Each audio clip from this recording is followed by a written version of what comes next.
everybody. Sophia Parola here with the Garden State Film Festival, and today I am joined by two very special people. They have made two short films. We have The Little Drummer Boy and Welcome to Forever. Writer-director John Gray and producer Melissa Jo Peltier. How are you guys? Thank you for joining me today. Great, thanks for having us. Thank you. So before we get started, can you both introduce yourselves, tell us a little bit about yourself, and then tell us about The Little Drummer Boy and your other film, Welcome to Forever. Well, thanks. Why don't you Okay, well, I am Melissa Peltier, and I have a long history in producing for television, especially documentary, nonfiction, some reality, unfortunately. No, but and I work with John making these short films, and it's incredibly satisfying. I'm John Gray. I've also had a long career making films and television, mostly television. And Melissa and I have worked together several times in the past on feature films and TV projects. And we've kind of teamed up while we are developing other stuff we're trying to get done. Which is such a slow pace trying to work in Hollywood. We've started doing these short films together as a way to kind of stay creative and keep working with our collaborators who we love, and working with actors we're excited about, and that kind of thing. Wow, that's amazing to hear. You guys were like staying productive and creative instead of just like relaxing during the pandemic when things were slow. I love to hear that. So I want to start talking about The Little Drummer Boy. Both of them are beautiful films. The Little Drummer Boy first, you have Xander Berkeley in it, who is nominated for Best Actor in a Short, and also another actor in your film nominated for Best Supporting Actor in a Short. So I'd love to talk about Little Drummer Boy. Can you tell everyone who's watching a little bit about the short film? It's sort of a dark Christmas tale. It's about a father and son who have a kind of violent confrontation on Christmas Eve. And as we get more and more into the story, we start to realize that not everybody is who we think they are. There's a little bit of a mystery and an emotional drama. So what was your inspiration for writing this, especially, setting it in the Christmas time? Well, I think that Christmas, we always think of Christmas as a time of joy and happiness and togetherness. And, for a lot of people, it isn't always that way. Sometimes there's a lot of poignant things that happen at Christmas time that are made more poignant, because of when they're happening. And so I just kind of like the irony of the festive Christmas season with this kind of dark family tale unfolding, which is kind of a chance to have some fun with that. Wow. And Melissa, can you talk to me about producing this? I mean, how did you get these wonderful actors on the project? Also, the look of the film, I loved. It was very warm and soft, and the colors. It was really remind me of Christmas. Tell me about how you guys got together, the cast and the crew. Well, believe it or not, Xander Berkeley was sort of a Twitter friend of mine. So I just asked him, and we sent him the script, and he loved it. And it's nice that he's now a real life friend. But we had a lot, by tape or by I guess streaming audition, in terms of it was a remote audition, definitely. Right. And that was for the boy, obviously. And John knew.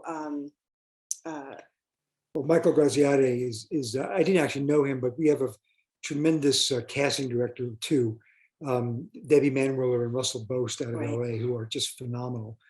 And what we find now is that there are a lot more actors willing to do short films if the roles are meaty enough. Right. And because for them it's a chance to do something they may not always get asked to do, and it's usually a very fast commitment, 2 days, 3 days, and they're in and out. So we find it much easier now than it might have been maybe 5 or 10 years ago to get really good first-rate actors to come and do your short film.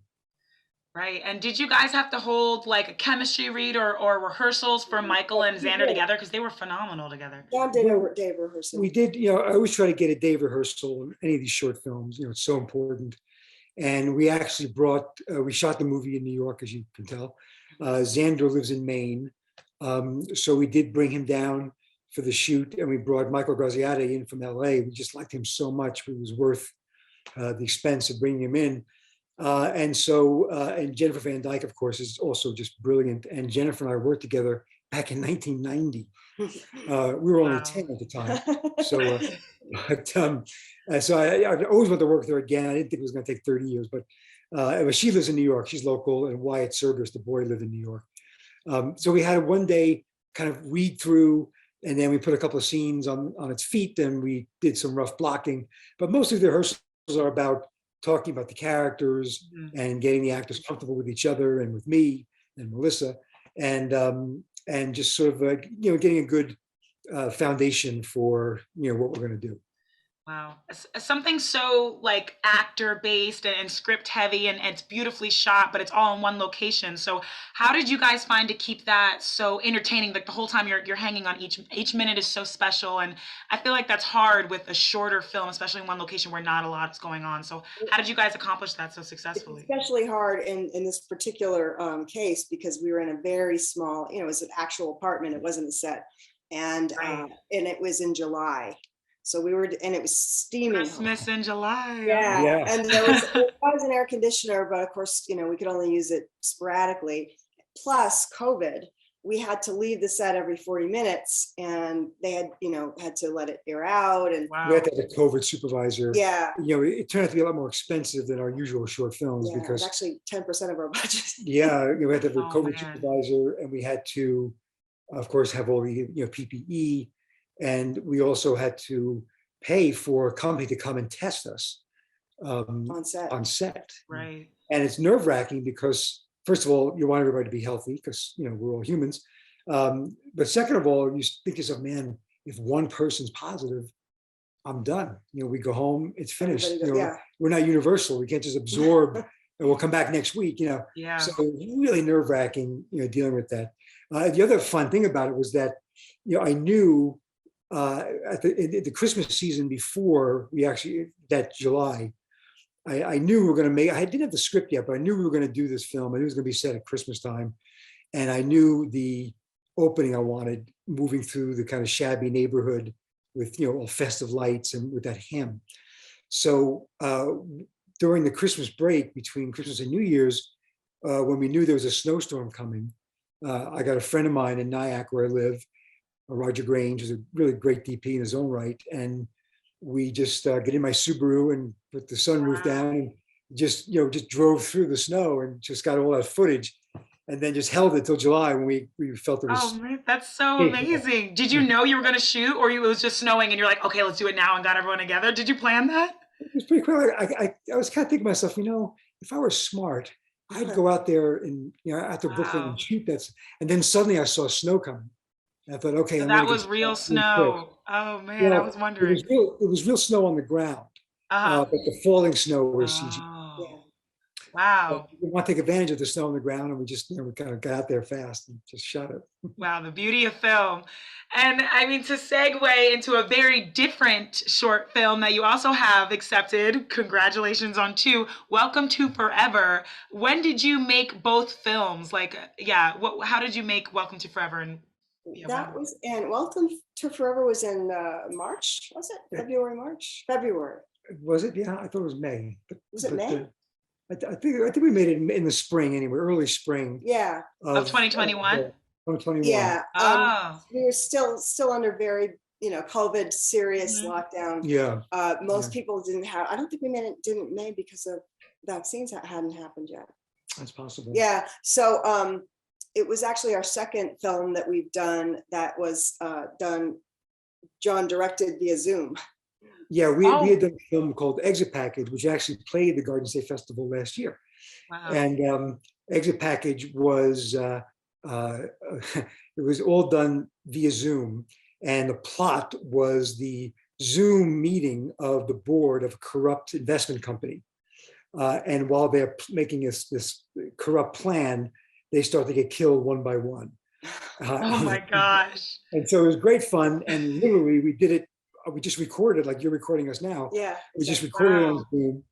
And we did some editing and some post-production. But so we want to do another movie. We're still not safe enough to go out and be on set again live. So, we came up with this notion of doing another film that I could direct through Zoom, but I wanted to look better. So we decided to shoot it on 4K, in 4K on an iPhone. And our actors were in Vancouver. They're a married couple, so they were safe together.